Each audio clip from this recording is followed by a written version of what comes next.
I never know when this starts. Hey, I said I would start about 30 minutes ago, but here I am now. No big deal. Anyhow, I had a lot of fun doing this yesterday. Seemed to be a good idea. Now, today, I thought I would come back and I have a special guest there. That's my daughter, Mila. Now that we work from home all the time, it's nice to be able to take care of the kids when possible. Now, listen, she might decide that she does not want to participate in this streaming here. Maybe she's opposed to it. It's not the way that she wants to spend her life. So if that's the case, I got a nice little pause screen, we'll be back sort of thing, and I'll have to take her, and her mother will help her out, and then I'll continue. Anyways, I have not taken the time to prepare any fancy graphics or anything. I'm trying to figure out like how I might hook up my iPad here so I can write on. Be one of those people, the old writing on glass whiteboard stuff. People love that stuff, right?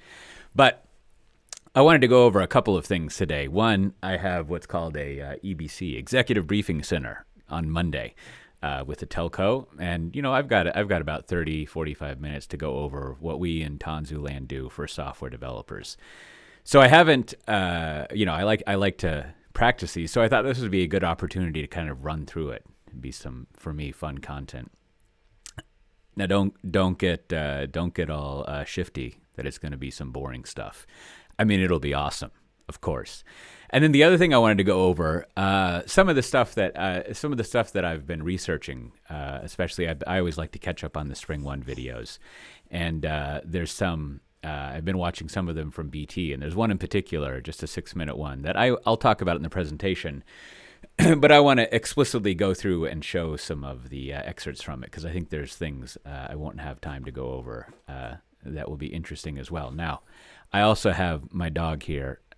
It's kind of a full staffing here in the Coté household. Everyone has to participate in bringing the paycheck home. It's not just one person. We all profit from it, or benefit from it. So we all need to take on some responsibility for it. We'll see if the dog has anything to say. She's usually the one who's more focused on alerting us when we have a package available to pick up. Also, since we work at home all the time here in Amsterdam, we've become the neighborhood depot for other packages. People drop them off here and come pick them up. It's a great way to meet neighbors, kind of get a sense of what people are buying. Lots of shoes. People buy lots of shoes around here. Kind of curious. Anyhow, there's some other little items I think I'll get around to covering as well. I've been thinking more about some of the mindset shift things, and I think I'll see if I have some to cover there. So let me set up my screen here. As I recall, I have one where I can show a part of my screen. There you go. I call this one head, screen. Now, I like to use PowerPoint. I know people enjoy Keynote, all sorts of other things like that. But, I'm not going to use that. I'm going to use PowerPoint. So let me just, I'll go into this as if I'm actually presenting it without too much meta commentary. But let me resize this here. Yep. Oh, yeah, look at that. So what I've got here, I'm going to show you kind of the lightbox mode. While I'm here, I might as well give some PowerPoint commentary, because I remember when I was a young lad coming from the developer world, coming from the world of not the Microsoft toolchain, I was always astonished to learn things in PowerPoint, astonished in a good way. And the one is this lightbox view. It's really good for getting a hold on what's going on. Every presentation thing has it, but you can start to figure it out. But you can see the general structure of what's going on there. As you'll see, I'm going to use one of my favorite rhetorical techniques that I've actually kind of fallen out of doing, sadly, which is I used to like to start with conclusions, with kind of like the thing that you want. Because a lot of, especially EVC presentations you see, it starts like with the gigantic macro level thing. And then I'm sure you've seen presentations like this. And then slowly, you got your headwinds and your disruption and all sorts of things you have to worry about. And, what you find is that you really just kind of want to have the meat of what's in there. So I kind of like to start with that and then get to the big old headwinds, sort of thing. Let's check in on Mila. How's she doing? Yeah, still doing pretty good, hanging in there. Okay, we'll go back to the screen now. So I'm going to start by, as I like to think about it, just going over the SKUs, right? I mean, if you're a software vendor, I think it's pretty, I always appreciate this as an analyst. You should tell people what you get money for, what you sell, because inevitably that's what they want to know. Then what I'm going to do, you can see I'm going to kind of go over what modern software development looks like, right? Because what we're doing here is helping people, we're kind of just giving them our view, our POV, they like to say, of what software development looks like and how we help people achieve it. So then once I do that, I'm going to talk about how operations supports it. It's for a telco person. So of course, we want to show that we work with telcos and we help them out. Then I'm going to use the recent talk from BT as an example. And then you see, we'll go back to some of the principles that drove the way we do our product stuff and then the actual product. And then I won't really be able to do this here, but like I think what's nice to do in an EBC is kind of listen to them through the day and kind of offer your opinion of how you might help and answer questions. And then there's as they call it, a call to action at the end. Now that slide, I haven't really perfected too much. I should probably do that.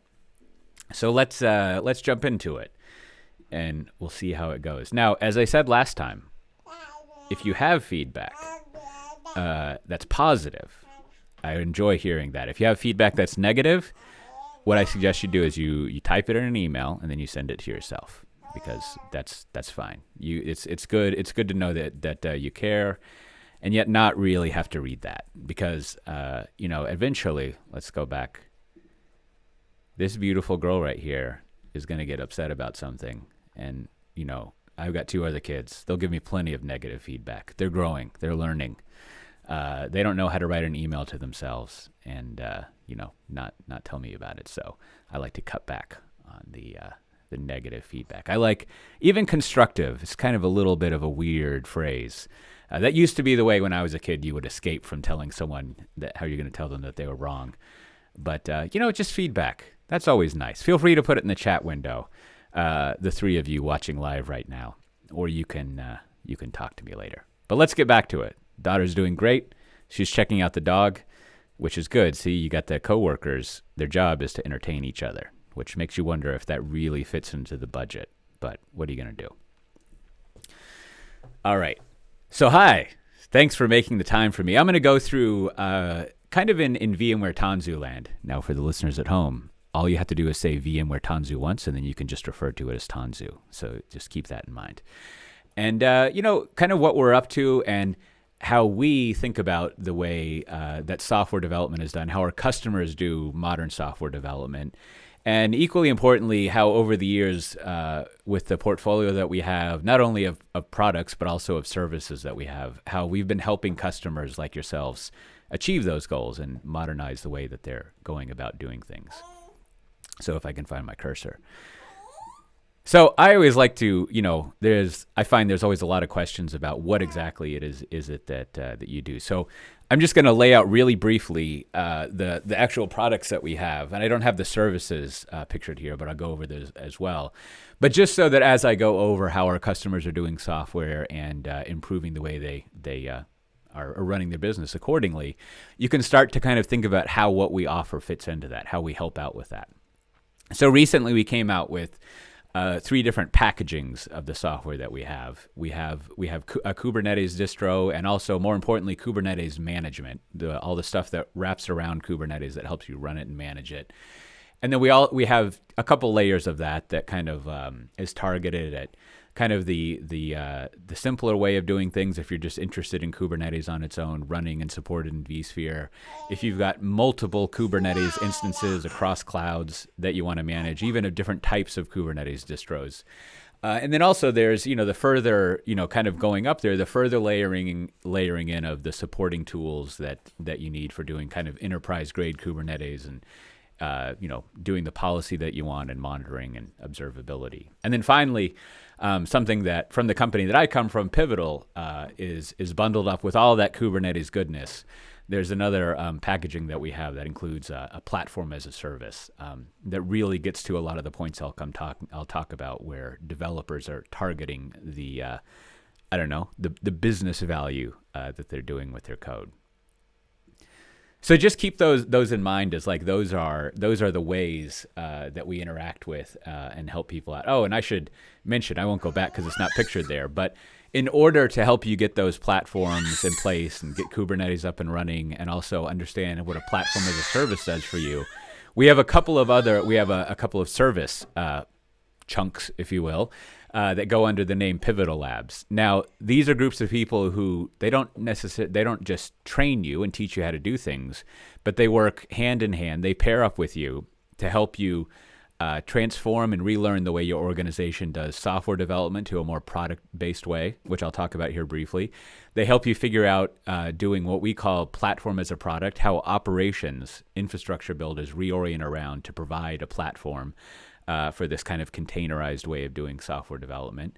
And there's also a large practice that we have that helps you modernize your existing portfolio, right? So most organizations, for example, like Air France-KLM, they have thousands and thousands. Air France-KLM has about 2,500.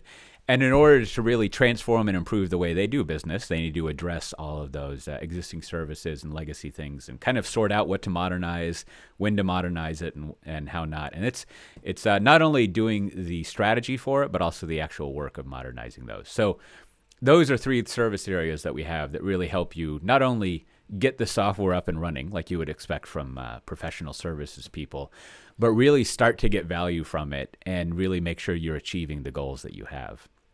So with that, let me go over, most organizations I talk with, large organizations, they're interested in hopefully not only having a new type of infrastructure, but they have a reason for that new type of infrastructure is they want to modernize how development is done. And so I'm going to go over my idea of what I think that looks like.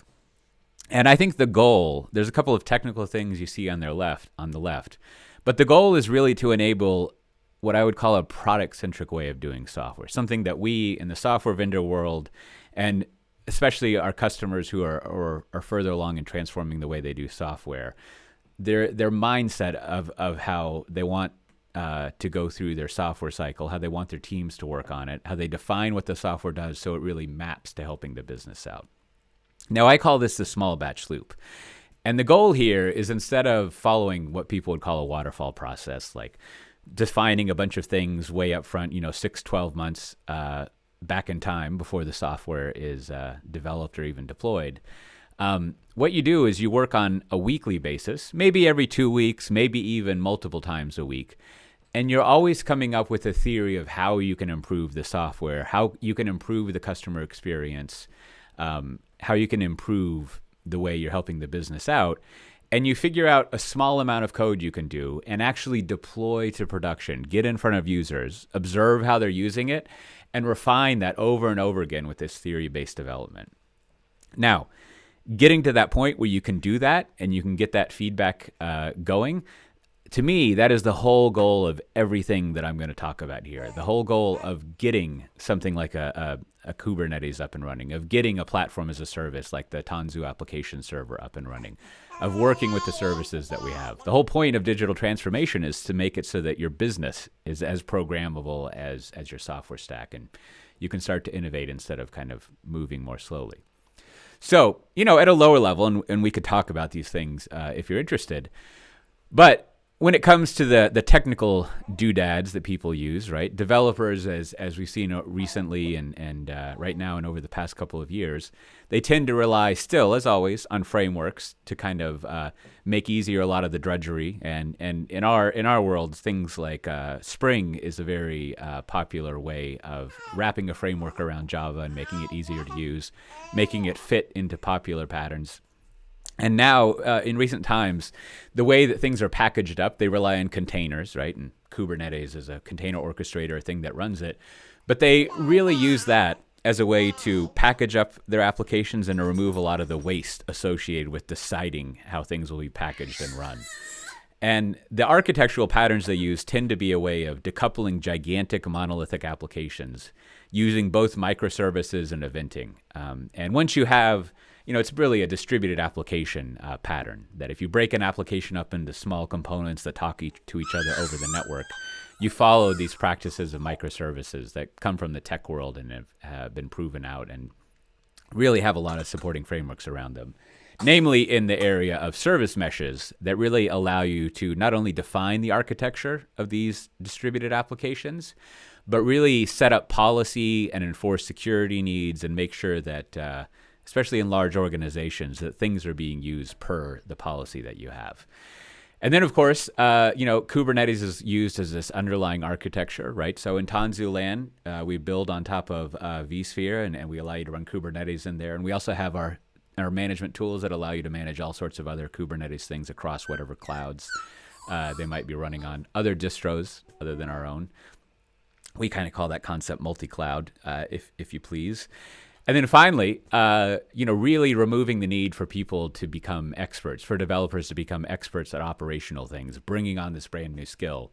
We have a platform as a service called the Tanzu application service that's been proven over the past 5, even 6 years to really be a way that organizations, as we'll see with BT, they start to accelerate their cycle, their deployments from taking 2 months to get, a line of code out the door to just 2 minutes. And this really increases developer productivity and makes it so that the business side can start innovating and improving how they do their business and not really be held back by the software development cycle. And you can start executing that small batch. So keep this in mind of like the goal of what you want your developers to do, right? You want them to be very product centric, to be focused on exploring and figuring out how to make their software better, which allows them to make their business better.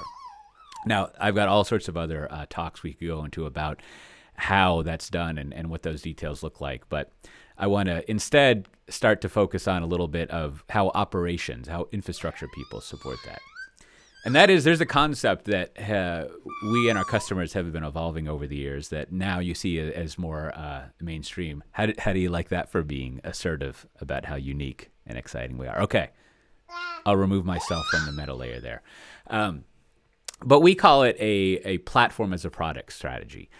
Now, what you're doing here, if you think about the goal of enabling developers, if you will, what you're shooting for here, let's check in on my daughter. I think she's having a lot of fun back there.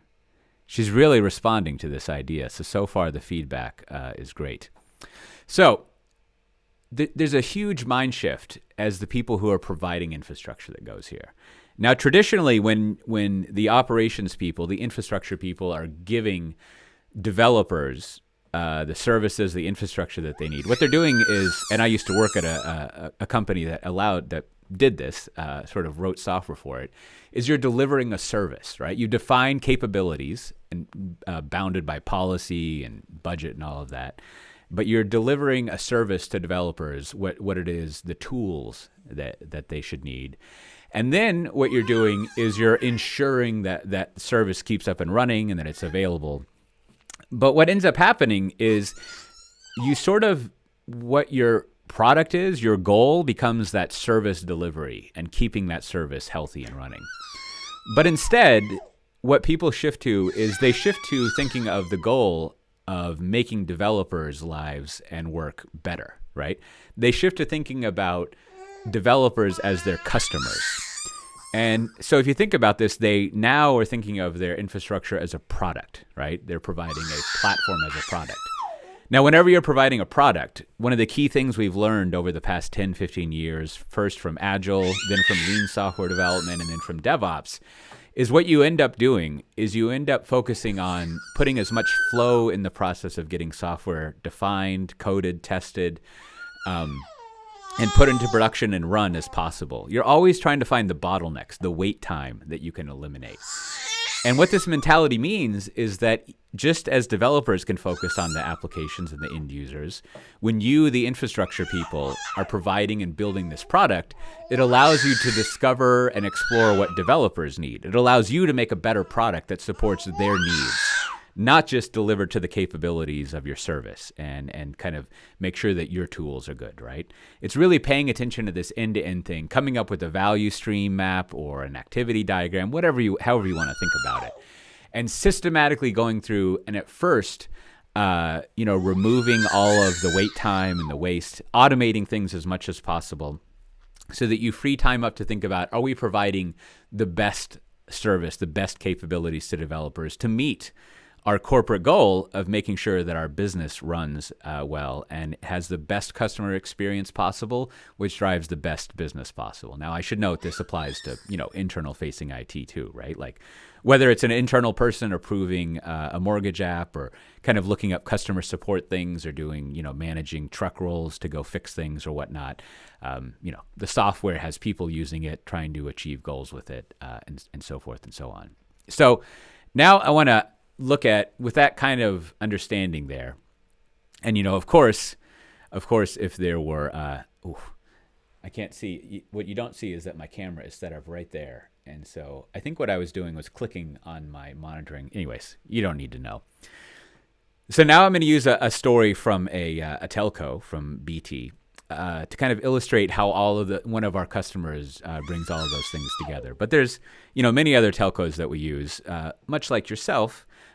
Most telcos that we work with, all of the telcos that we work with, they are in a position of, I think it's a position that's the new normal, so to speak, for telcos, is they're constantly having to evolve what their business is, what they provide, but also make more efficient the huge asset that they have in their current setup, right? Like we might call it legacy systems and apps. But I mean, one of the great things that's defensible about a telco business is the huge amount of money it's taken just to get there, right? And so that asset is an advantage that definitely needs to be improved and maintained and defended as well. But, with each of these organizations, we're helping out, I would say, more or less across the board with the software that they have. And as you'll see with BT, as kind of like the core thing that's enabling them to really achieve the strategies that you want. And I'm not super familiar with, for example, what Dish is doing with us, but I could talk more about a couple of examples of T-Mobile and Orange, if you'll pardon my French pronunciation. But I want to go over a case study, so to speak. I don't know if you call it a case study by like Harvard Business School standards, but one of our customers, BT. And why I really like this story, one, because there was just a fresh set of presentations, kind of readouts, if you will, from our Spring One conference a few weeks ago. So there's an update on new things about it. But two, I've actually had the chance to work with the platform team there on one of the core things that I'll get into. And they even gave me some great stickers that I would show you if we were in real life instead of online. But they're really doing well, in my opinion, of modernizing their approach. So if you recall what I was saying, that the goals, you have the goals of improving the way your business runs by changing the way that you do your software, making your software more exploratory and innovative and responsive to how you want to run the business. Underpinning that is a platform infrastructure that's provided in a different way. I think you see this in action at BT, right? So they realized that they needed to remove that wait time. They needed to speed up the way that software was not only created, that the developers did their job, but the way it was deployed and run and managed in production. And you can see, just to pick one metric, the result that they got after, and they're still working on this, but after this work here, is they moved from taking 2 months to deploy code. Now that doesn't even count, writing the code, but just deploying the code once it's done to 2-minute deployments. Now, how do they get to that point? Well, obviously, as seen here, they worked with us and they used Tanzu application service and Tanzu's Kubernetes grid. But I think more interesting to me, so first, they got their development teams to work in this more agile fashion, right? On faster cycles, getting that feedback. But to talk to the infrastructure people who are building this out, they approached what I would say is a very agile strategy to do that. They knew that they want a containerized way of doing things. And they also knew that they wanted to remove as much operational requirement knowledge from the developers as possible. There's actually, if you check out Rajesh's excellent video here, and it's only 6 minutes, it's really worth your time checking out. He has a great phrasing from it that they didn't really want to have their developers have operational concerns to discover these new responsibilities that they had. But they really wanted to be more human-centric and focus more on the applications that they were working on. He does it much better there. But the point he's making is that when you're moving to a container-based way of doing things, when you're moving to those new styles of development, right, with new architectures that are more distributed app styles, microservices-based ways of doing things, doing eventing so that you can scale, doing modern software development. There's really enough new skills and things that your developers are going to need to worry about when they're following these new practices, without also foisting on them worrying about operational concerns, right? How we build up and maintain and run and manage and fill in all of the gaps that sort of the default, if you will, Kubernetes packaging has. How we make sure that we know of and enforcing the policy that you have, and on and on and on. And in fact, when they started, they wanted to go down this approach so much that they put in place Tanzu application service. Way at the time, it was back when Pivotal was Pivotal Cloud Foundry, but they put in place a PaaS that eliminates really most of those operational concerns because it's a platform as a service that automates a lot of that. And so following the way of doing that development, as all of our customers of the Tanzu application service do, the developers really focus on their code, and they have a complete self-service cloud. There's something you might hear called CF push, but it's the command line that once you've built up your code, the command line thing, it deploys it to the cloud and handles all of your setting up networking, routing, and policies. It's just like using a platform as a service, as you would expect. But what's really interesting in this kind of overview that Rajesh gives here is that he goes over that they, just like in that small batch cycle, they discovered a new requirement. They discovered that sometimes, especially with some of their existing applications, their developers needed finer grained control of things. So because they were operating in Tanzu land, they were able to add in a more direct way of using Kubernetes, the Tanzu Kubernetes grid. TKG, we call it. And if you think about the solution blocks that we went through, right, there's, you get Kubernetes at the beginning and you build up to get this full picture of all the tools and the platform as a service as you want. But that means, we need to check in. How's the baby doing? Do we need to take a little break? I think what's happened is she's knocked her toys onto the ground. As you know, babies are expert at that. So I'm going to restore some toys, do a little meantime to restore baby happiness. We'll see what happens. We might have to do some post-mortems. They're going to be blameless. So, well, thanks for attending. That was very nice. I'm going to say thanks to this person in the chat window. Have a good weekend. That's actually not going to be part of my presentation. Anyways, let's get back to it. Let me shift back to the one head, screen. So what I want to point out about the shift that they started with this one notion that we're going to provide a PaaS, and they discovered the next notion that they needed to provide more direct access to Kubernetes, is that they were thinking about what their customers needed, what their developers needed, and they adapted their plans. And they had a strategy, they had an approach, a mindset that allowed that to happen. Now, there's all sorts of other things that are worth looking at in this study, which we can go over if you're interested.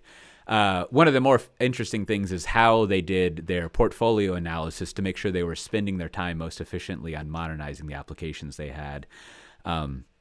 How they worked with their security group to make sure that security policy enabled what they wanted to do rather than held it back.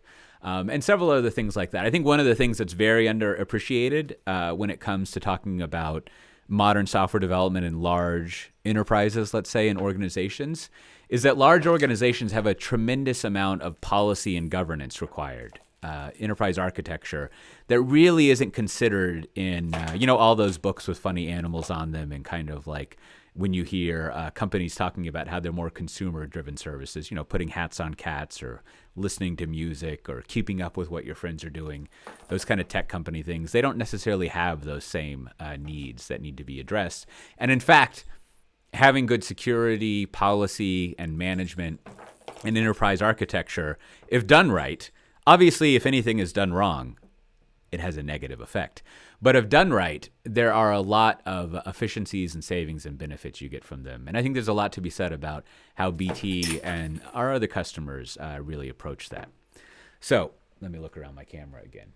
Now, with that kind of idea of how kind of this platform as a product approach, and kind of that mindset, that little preview into a mindset that another telco has in doing this, let me kind of summarize when we think about when we think about the product that we're doing, going through that small batch loop, here are some kind of high level things that we see people needing, right? So if you kind of divide it up into developers and operator, and infrastructure people, I don't know what you call, sometimes people call ops and infrastructure people something different, but whatever. So if you look at the concerns, I think there are many concerns out there, but I think these are the three critical, you could call them jobs to be done or requirements or things that need to be provided. Now, one of them, which I've kind of mentioned, but to sum it up, is that you really do need to speed up development. Now, speed is important, not just to be fast, but because it means you're getting more feedback in that small batch loop, right? It's allowing you to learn and to hone and to perfect what you're doing because your feedback cycle is so quick. And doing it in containers is just, it's the way things are done now, right? That's how you want to deliver things. So, that really gets, as we move over, the way we're enabling that is you need tools that really automate the deployment of things and really take care of, help develop the developer teams and also operations people. Let's tune in over here. Looks like we've got some problems. Speaking of managing things in operations, she successfully dropped everything off the tray. So let me go address this concern. I've done some RCA, some remediation. Now, she does have her favorite toy. I'm not sure. I want to assure you these floors are clean, so I don't need to sterilize the stuff. Here we go. This is, I don't know if you know about Sophie, but there's a larger version of this. This is I recommend this. I don't have an associate or affiliate URL. Probably not a good idea on the corporate stream, but let me move that back there. Hopefully this will hold her off for a while. We'll see what happens. I'm going to go back to the screen.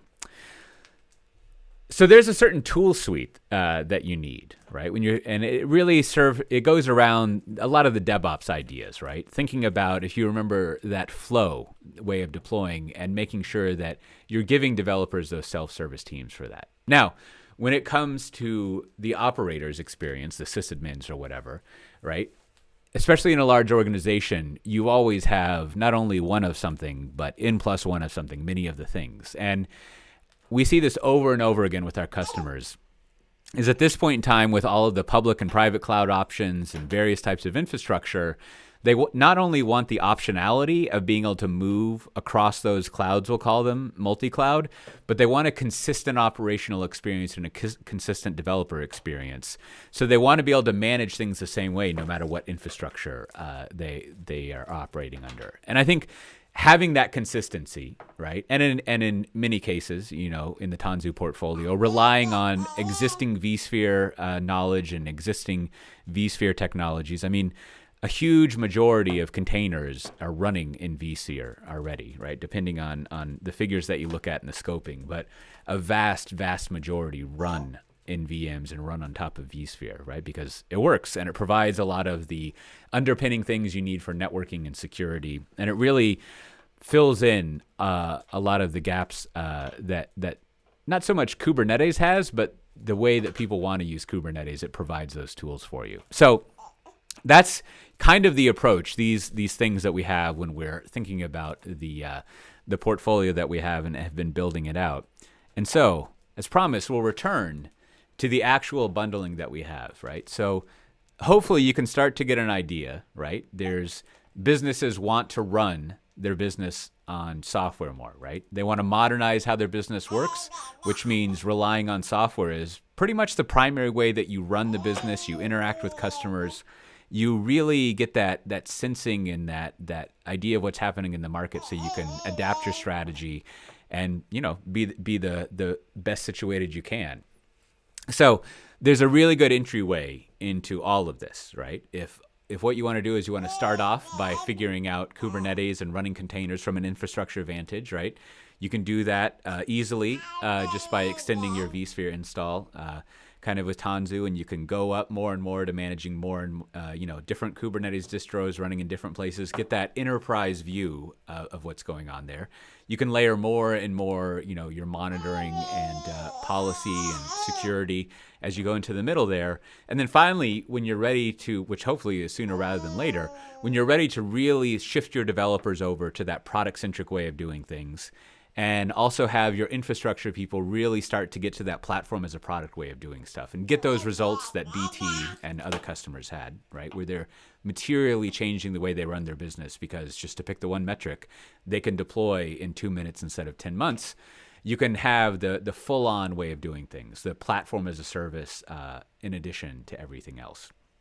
So that's, I think, a pretty brief overview of what we at VMware are doing when it comes to helping out with app modernization and the way that software is modernized normally.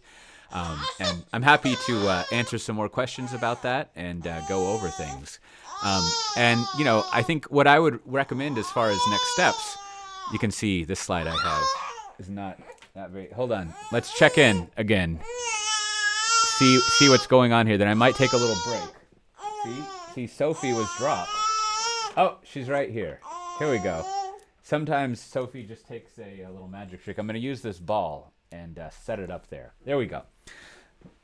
I really need to get a better CTA thing here. Call to action. But, you know, I think oh, sorry, let me go to that.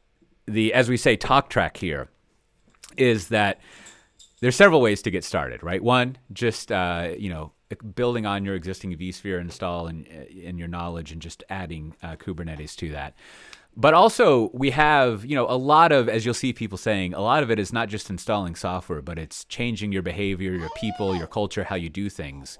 And those pivotal labs, those 3 areas of work, those consultation that we do, really helps people with that, right? So we can start to do an assessment of the most strategically important and viable apps that you should start working on. And in about 6 to 10 weeks, usually you can stand up a platform, you can get that infrastructure you need, and even start improving applications, improving the way things are done. And you get those early successes and those early learnings that allows you to build up the case, the trust, and the good feelings to extend it more. Now, I spend most of my time going over what those behavioral, cultural, and strategic changes are. And I've written them up in 2 books. You can check out easily there. And with that, since I've been listening in for a while, here's some items I think are interesting that perhaps we could address as well. Or I'm happy to answer questions and fill in gaps that you might have had. So there you go. There's my little test run of a pitch with a little bit of tuning to telcos. Looks like it took me about, like, if I subtract things out, let's say 32 minutes or so. You know, I need to figure out a much better slide to have there. But what are you going to do? What are you going to do? Now, what I'm going to do, if you can stand to wait just a little bit, I'm going to go take the baby over here and satisfy her more, because my platform as a product's not working for her. I'll be back in just a moment.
Whoa, well, that was fun. You can see my co-host has gone to the quarterly morale-boosting internal meeting, otherwise known as her mother. so I can go on. I need to update that waiting room thing to be like, we'll be back soon. Maybe even play some of my silly little videos or something. I wonder if you can hook it up to a playlist. I think there's something for that. Anyhow, I'm going to close out the Tanzu Live Friday with a couple of things I've been thinking about. Now, let me bring up the screen here. I want to point out, one of the things I like to do, and I realize a lot of the stuff that I do is like self-promotional, telling you things that I've been up to and stuff that I've been doing. I mean, I don't know. Isn't that like the deal or something? But let me open up, and hopefully, it's useful as well. That's always, as I was mentioning in that sort of practice pitch there, right? Like you want your IT to actually be useful and service something. But what I want to go over is more detail on that BT thing to really encourage you to watch that video. I'm almost tempted to just like play the video here because there really are some great things that he goes over there. But I'm going to show you just some of the highlights that I have from it. Right, this is something I like to do when I'm watching videos or doing study or studying up on things. I find it really helpful to kind of, I'll show you the raw version of it, but sort of take notes. Usually I have the time codes in here, but, kind of take notes of what's going on to really understand what's happening. And something I'm terrible at doing is I really should, right at the time I'm doing it, kind of write up a little narrative, right? It helps me kind of memorize it more and put it into the talk that I do. But I want to point out, kind of re-emphasize, I'm going to pick one thing, right? And I think, I mentioned this kind of offhandedly in the little practice I was doing, but I've never really heard this expressed so humanely. That is not in a snarky way that like tech people would do, but also, I don't know, in a very humane, useful way. And that is, so, what people will say is like, don't let developers build their own thing. I was talking yesterday about how like, are developers really like running wild with Kubernetes? And I think if I remember, Lawrence over at the New Stack, he used to be my coworker at 451 Research. He actually scrounged up some charts that kind of address that more. And I think I might be lucky enough to have him on to talk about it in more detail. But, should we really fear and characterize developers as being these meddlers? Now, yes, is the answer. But again, why I like the way that it was put here, because it is kind of a more humane way of putting it, which is to say, when developers shift over to a DevOps way of doing things, right? It's one of the things they don't realize, and why there's so much lore and learning in DevOps, right? Like one of the things from the DevOps world, and this is really driven home if you listen to Beyond the Phoenix Project, which, if you got time to listen to 6 hours of Gene Kim and John Willis talking, I think it's worth it listening to it, because it really does. I mean, it's all over the place, but it really kind of lets you understand a lot of what's going on. But one of the reasons learning is so important to the DevOps world is exactly that. Like, you're getting new responsibilities. You're having new responsibilities foisting on you. If you want to operate fast in that small batch thing, you want to deploy things to production and manage it, there's a whole set of things that you now have to do, new responsibilities that you have. And I think, and I don't think it's paternalistic in a bad way, or maternalistic, or parentistic. I don't know what one would say. I don't know the Latin for generic parent. That's not gendered, because I assume that's where it comes from. But, I think that's sort of like a bad situation to put people in, to like give them responsibilities they didn't know about. And so thinking about how, as the infrastructure people, you can help developers with those new responsibilities, or prevent them from having to do it at all. He kind of goes over that in a really nice way, right? Like their responsibilities don't end with CF push or deploying their code, which I think most people, especially in large organizations who have a more traditional way of doing, don't necessarily think about. Now, there's a great InfoWorld interview he has where he says this. Where is it? He says it a lot more directly. He's being a lot more, I like this, right? Like, where is it? He's basically saying, you've got to help them out you got to handhold them a bit because they might end up not taking advantage of the technology you have, right? Like this is kind of building on the phrasing and tone that my old buddy Andrew Clay Schaefer has, right? Like, which is like you can put any garbage you want in a container, right? I mean, we have an old way of thinking of it in IT, which is garbage in, garbage out.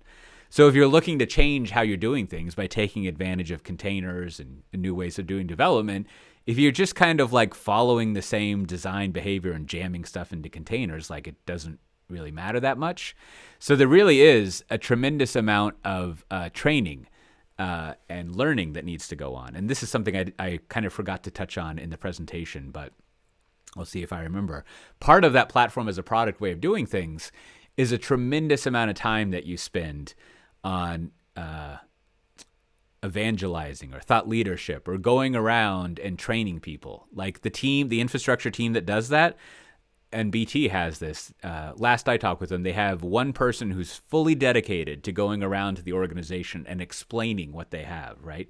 Just advocating for it and marketing and asking questions. And then you also, most every customer, most every organization doing this I talk with does this.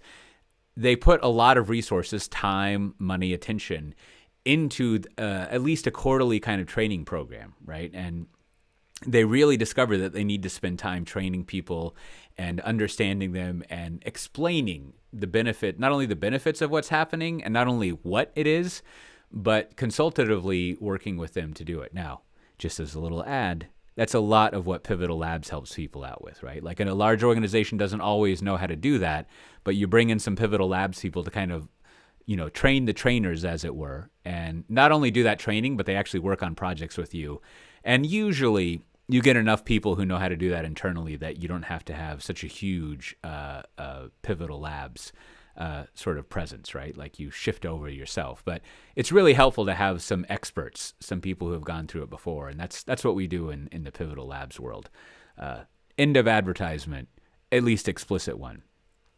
People are always telling me I shouldn't give a vendor pitch, which is nice, but it's sort of like, that's my job. So I feel like maybe if you know that I'm doing a vendor pitch, I'm not doing my job very well. So I should be more subtle. I would never give a vendor pitch if someone was asking me not to do a vendor pitch. Just totally wouldn't come up. But if you go to my blog, it's coté.io and click on Notebook, but you can go to coté.io/notebook. You can find this here. I still haven't figured out where I should put show notes for this. I think what I'm going to need to do, I don't know, but I'll put another entry here. I tried to use Miro because I saw we had access to it, and it's like this virtual whiteboarding thing. I didn't really like it for this purpose. I think I just need to list something on a blog. That's a totally normal thing to do.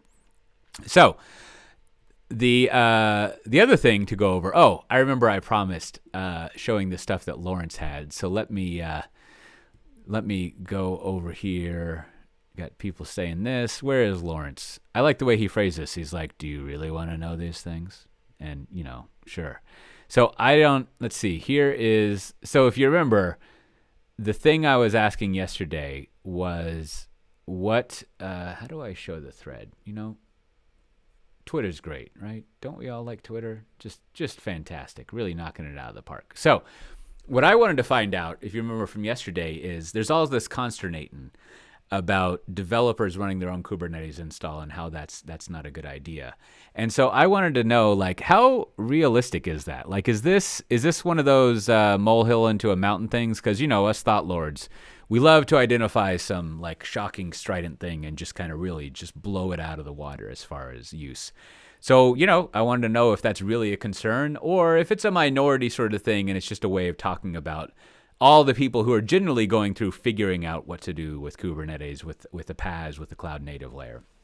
So let's see what Lawrence sent over. Now, I haven't looked at this StackRox thing. I don't know what the methodology is or any stuff like that, which I usually enjoy doing. But let's see what he says.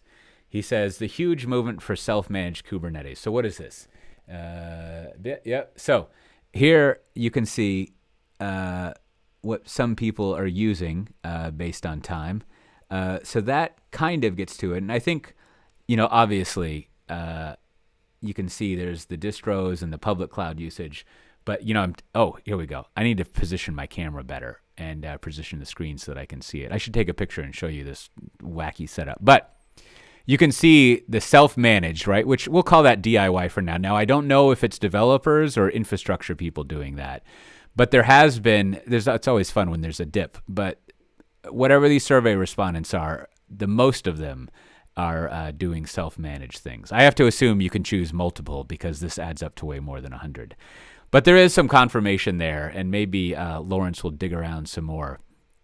And we can start to figure out, like, is it really a crisis that developers are running their own things? Now, I know for some organizations, it is a crisis because I've talked to them, and they've told me that they try to recover from that, right? That they have kind of failed ways of doing things, and they've been fixing it up more. So it does happen, but I always wonder how widespread it is.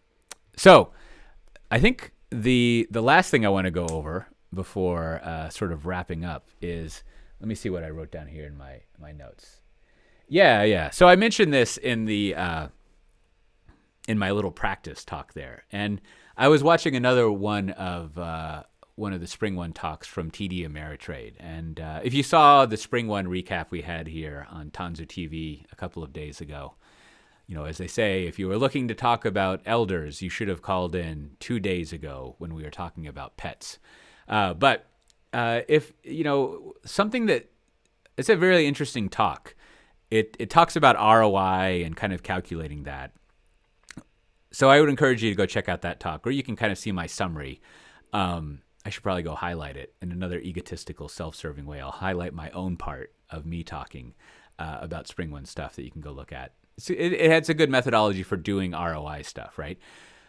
But there's something that they made click in my mind, is that wait time.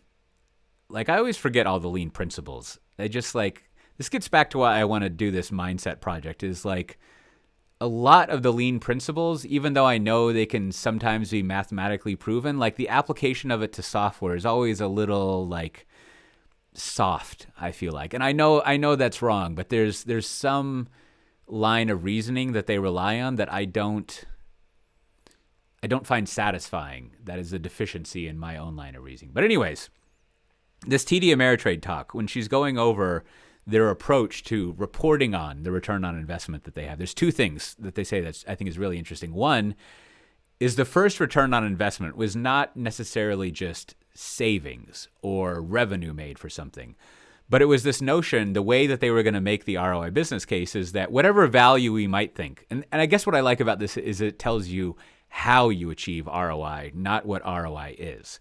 So always how versus what is a good way to kind of go through life. And, as that dude used to say, starting with the why is good as well. But, why, I don't know. That just defines what, moving to what and how. Why is good. If you don't have any three of those, just like a triangle, all you have is a straight line to, bad town and annoyance, right? 3 points, always better. A 3-line structure is much secure. I don't know what I'm talking about. Anyways, the how of how they would demonstrate ROI is getting applications on the platform, on Tanzu application service, because they knew that if they got things on there, they would be getting return on the spend they had at it, of time and money and everything. And so the more workloads, the more applications they moved to it, the more value they would be getting out of it. So that was the metric they tracked, right? All up to the executive chain of what's our progress on moving applications there. And that can be the focal point of how do we improve it? How are things going? Now, after a certain amount of time, they realize that it's not just moving applications there, right? Like, we've kind of moved enough. But something I think she says that they notice is, I think it was around, they had 750, 780 applications across the firewall, dev, test, and prod, and production on the platform. So they'd moved a lot of them, but only like 200, 220 in production.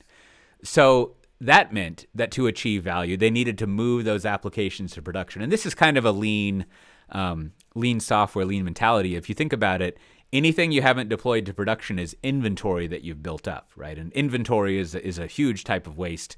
See, this is another thing, is like, I'm not quite sure how you sort of prove that inventory is a waste, because I feel like if I have a warehouse full of toilet paper that I've just built up that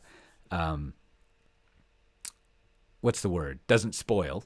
I guess you could have a flood, but whatever, and then all of a sudden something happens such that people want like a bunch of toilet paper. It wasn't wasteful. It was like handy. Now, I guess there's another way of thinking about inventory as waste is that it's not so much the successes and the surprises in revenue that is going to help you, that makes your business successful, but it's avoiding disaster, right? Like a business, once it can create a warehouse full of toilet paper, probably can survive if it doesn't get burnt down, right? If it doesn't encounter an error. And that error might be that you overproduce toilet paper and now you have all that money sunk.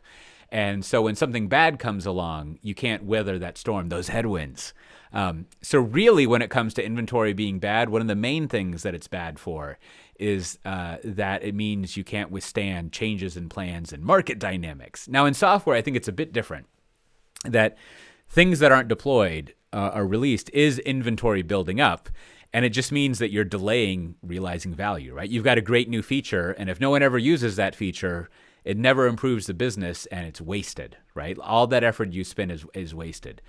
So looking at, back to the TD Ameritrade thing, right? Like looking at why are things not being deployed to production? That's kind of the analysis that you do.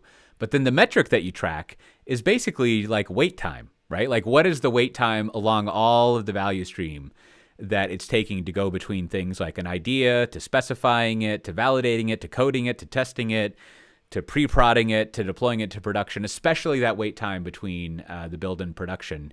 How much wait time is there? How long is that wait time? Because the more you reduce that wait time, the more value, the more return you're going to have on the investment. And I forget the name of it, but they came up with some formula and methodology to kind of put a dollar amount around that. There was an interesting little website. You can always get average staff time per hour, and you can even like load in opportunity costs, like from the not Merck, but there's a famous case study of a shipping company, Maersk or something, and also the U.S. Air Force with us has done this. All of our customers kind of do this analysis of time spent, of labor saved. There's also licensing stuff. I mean, you can do those kind of things, and they certainly are completely valid. I mean, the ultimate thing is to show revenue that you've helped generate. But I think it's more about process improvements and also customer satisfaction. These things that, again, are a mindset that you have, that if you improve these things, they will cause improvement in your revenue and to meet your goals. So I would encourage you to go watch that video as well. Hopefully I'll make another notebook of it. But I think it really is a good way of thinking about ROI, right? Because initially when people ask you to do a business case or ROI, they're basically asking you to do a very simplistic, like, kind of manufacturing mentality of, if we buy these raw parts, we can use whatever strategic value we have to assemble them into some other good, or service them as a middle person, and we can charge a premium, a profit that we collect because of the strategic assets that we have. So the return on investment is the money that we spent resulted in more money happening in this very direct way of supplies and labor that we have. But those kind of ROI cases don't really fit for innovation in software, right? Like, what's the ROI of going through that small batch loop over and over and over again? Like, it's not so much that like you wasted that each of those loops if you don't find the thing, and you only have success at the end. There's a different way of thinking about what ROI is that they think that they go over. Well, I've been able to go a full hour. I sure do enjoy doing these things. I was joking in Twitter that I should call this listening to myself talk. So this has been another edition of Tanzu Talk Live, listening to myself talk. There's, as always, lots of great other things going on in the Tanzu TV world. If you go to tanzu.tv, you can see a listing of things. I know that Nate, I'm talking with him later this afternoon to kind of finish up his production stuff. He's going to be starting his, I think it's like the other side of the keyboard, or between the screen and the keyboard, kind of architectural design talk. Mark Heckler just started a show. I was watching some of it. It's very calming for me to watch. Very, very nice and useful and entertaining. We have Josh Long doing shows. And then, of course, Paul and Tiffany and other people have guests on. Me and Rita, we've been working on lining up some great guests. Not only Tanzu people, but also people kind of outside the Tanzu area to look at. And again, I'll figure out, I think what I'll try to do is I'll try to make it so the URL cote.io/Tanzu Talk actually goes somewhere useful, and you can kind of see a list of the show notes that we have, and I'll put them in there. So if you've watched this far or you've scrubbed ahead, despite all my joking about negative feedback, I would appreciate feedback as far as, is this something you actually watched? What would you like to see more of? Like, did I miss doing something? If you just want to tell me that this was terrible and you didn't learn anything and it was a waste of time, I mean, I'm sorry. As we used to say when I was a kid and people would talk about TV that kids shouldn't watch, like, you can change the channel. Of course, as a kid, we didn't. We kept watching these inappropriate things. But yeah, I mean, I'm sorry if you didn't like it. You're under no obligation to show up again. It's fine. But you don't have to tell me about that. You can just not show up. I got enough negative stuff going on. But I would generally, I would appreciate, as we used to say, constructive feedback, because it's fun to know what to do. It's nice to have a flywheel effect on content creation that I have in a lot of my podcasts, like Software Defined Talk, on a weekly basis, that we have enough feedback from people who watch it that they start to help develop the content and the show as well. So with that, we'll see everyone next time. Maybe I'll have something on Monday. I'll at least have stuff on Tuesday and Thursday. I guess I won't on Monday because I have that EBC thing to do, but I don't know. Maybe I'll squeak something in. Bye-bye.